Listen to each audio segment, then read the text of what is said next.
राम नारायण राम, राम नारायण राम, राम नारायण राम।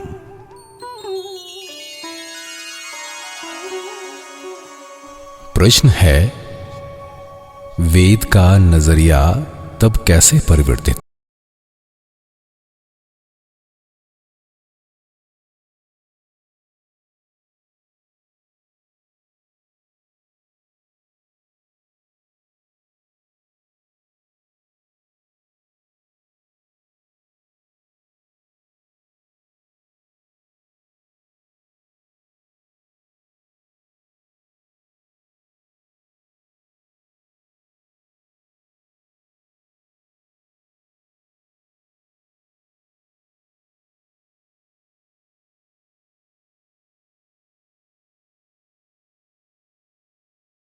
के लोभ ने ही उन्हें पहले पाप मार्ग पर ढकेला। वेद के जमाने में एक श्रेणी के ऐसे व्यवसायी वर्ग के लोग थे जिन्हें पणी कहा जाता। वो अपने पण्यों को लेकर व्यवसाय करते। वो जितना उससे अर्थोपार्जन करते, सब उसके ही प्रयोजन में नहीं खर्च होता, पर वो अपने उस धन को दूसरों पर नहीं खर्च करते और संचय करते थे। समान वितरण की नीति को वो नहीं मानते थे। इन्हीं लोगों से पूंजीवाद की सृष्टि हुई। इन्होंने अपने स्वार्थ सिद्धि के लिए नाना छल कपट, मिथ्या एवं कौशल का आश्रय ले वेदवाणी का दूसरा अर्थ बताकर समाज को विभ्रांत कर दिया है। अन्य एक श्रेणी के लोगों ने ऋषि वाणियों एवं उनकी चिंता धाराओं को अपनी इच्छानुसार रंग देकर मनगढ़ंत अर्थ बना लोगों को भ्रमित करने का व्यवसाय प्रारंभ कर दिया। इसके मूल में भी वही आधिपत्य का लोभ विराजमान है। आज भी हमारी राजनीति, धर्मनीति दूषित है। आधिपत्य का लोभ आज भी है और क्रमशः संकीर्ण होती गई है, तथा आज संकीर्ण होते होते ऐसी अवस्था में पहुंच गई है कि उसके मूल अर्थ को भुलाकर उसे अफीम की तरह परित्याग कर अलग रखा गया है। उसी पतित तारण पर होंगे तारणी, कंठे कंठे परिवर्तित होते हुए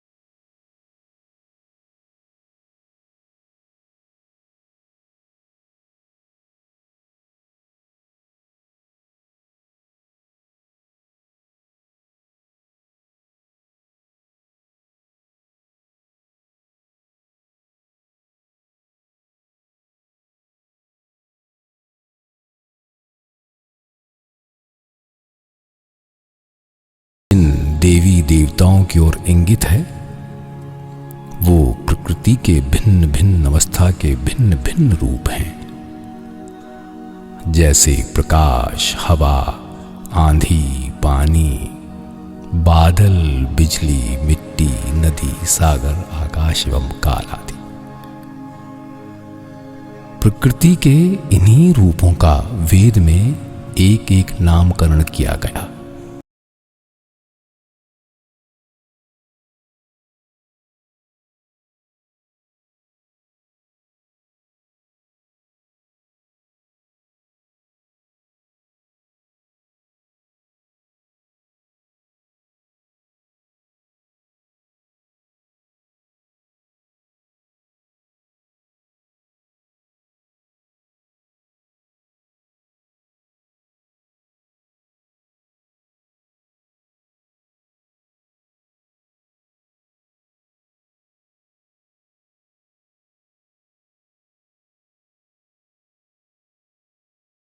सुंदर थे, मूर्तियां भी उतनी ही सुंदर थीं। उन अपूर्व मूर्तियों को देख शिल्पकारों के उत्साह हेतु उनके प्रति श्रद्धा ज्ञापन के लिए वो घर घर इन मूर्तियों को स्थापित कर कलाकारों की रक्षा करने लगे। वो गुणों के पुजारी थे। यदि कोई एक मेंढक की मूर्ति अच्छी तरह से तैयार करता तो उसे भी शिल्पकला की महात्म के रूप में सेवा करते। शिल्पी की रक्षा हेतु ही वो घर घर शिल्प की स्थापना करते और उत्सव मनाते, जप, यज्ञ इत्यादि करते। कालांतर में शिल्प की वही पूजा मूर्ति पूजा में बदल गई। अलग से कोई मूर्ति पूजा इस युग में नहीं थी। स्वर्गवास की चिंता भी वो नहीं करते थे। दूसरों की सेवा में वो स्वयं तृप्त होते। दूसरे को तृप्त कर जो आनंद वो पाते उसे मुक्तावस्था समझते। इस मुक्त या तृप्त अवस्था तक पहुंचने के लिए पर सुखे अपने को संपूर्ण रूप से उत्सर्ग करना होगा, तब जाकर स्वर्ग सुख प्राप्त होगा। इस मुक्तावस्था में आने के लिए कौन किस प्रकार अपने को समाज सेवा में उत्सर्ग करते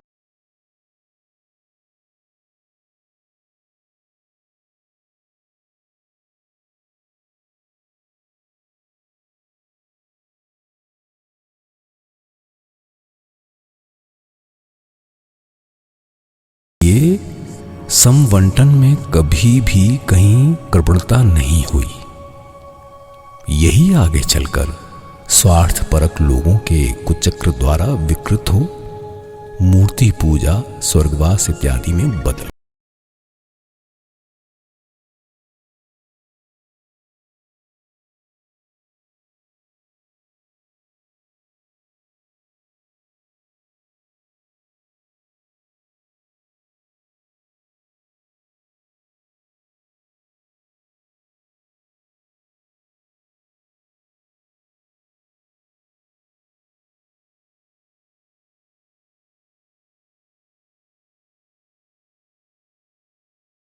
इसी प्रकार अर्थ का अनर्थ करते हुए ऐसी अवस्था आई कि मूल वस्तु क्या थी उसे आज समझने का उपाय नहीं है। नहीं समझ पाने के कारण ही धर्म के नाम पर विभीषिका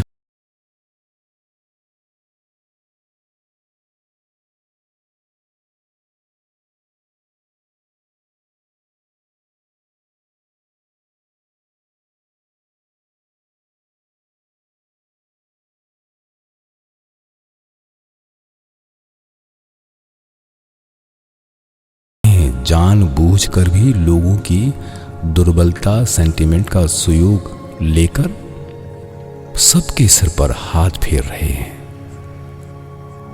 यही आज इस परिवर्तन का कारण है। आगे प्रश्न है आपका, उस वेद का साम्यवाद कैसे लौटेगा? सबके अंदर ये साम्यवाद है। 5 लड़कों के पिता माता कुछ समवंटन कर ही देते हैं। जैसे 5 लोग वैसे ही 5 करोड़ मात्र सीमा का बंधन पार करना है। एक माचिस की तीली से एक चूल्हा जलाया जा सकता है और उससे लाखों लाख चूल्हे जलाए जा सकते हैं। हमारे अंदर उस तरह का सब कुछ है, केवल संस्कार के बंधन में वो सब अटके हुए हैं। उन्हें छुड़ाने की व्यवस्था करनी होगी।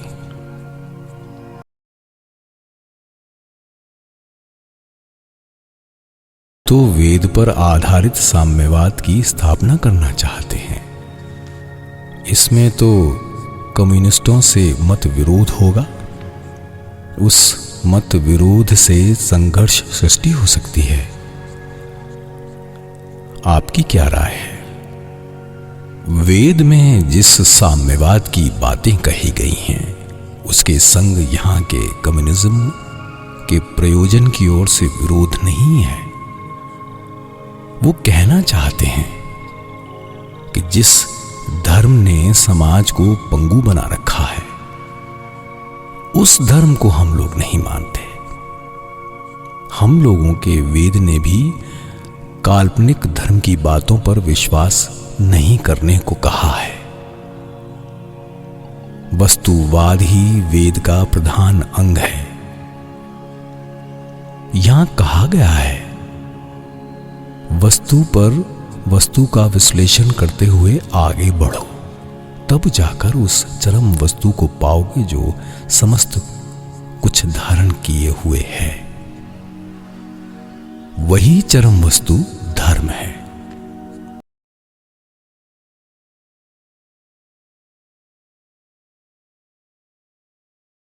वेद का धर्म वहां है, समाज उन्नयन परिकल्पना, अर्थ नैतिक ढांचा, राजनैतिक आलोचना एवं सबका वैज्ञानिक विश्लेषण। हमारे देश में जो धर्म के शीर्ष स्थानों पर बैठे हैं, उन्हें उचित है कि धर्म के प्रकृति अर्थ का विश्लेषण कर उसकी वास्तविकता एवं व्यवहारिक दिशा को जनसाधारण को समझाएं। ऐसा ना कर उन्होंने संस्कारी मन से इसकी व्याख्या की, जिससे धर्म का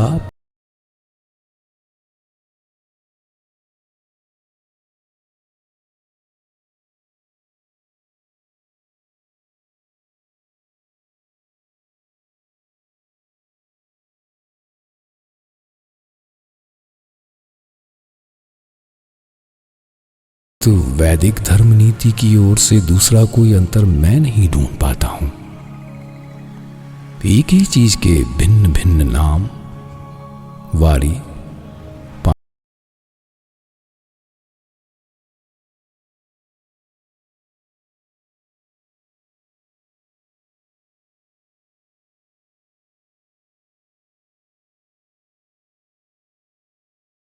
की विकृति से ही सब विवाद है। संघर्ष ना समझ के कारण ही होता है। उसके सही अर्थ को बताकर समझा दिया जाए तो कोई संघर्ष ही नहीं होगा।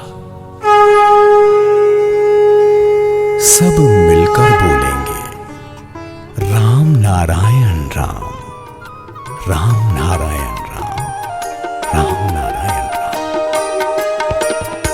राम नारायण राम नारायण राम नारायण राम भजले राम नारायण राम नारायण राम नारायण राम भजले राम नारायण राम नारायण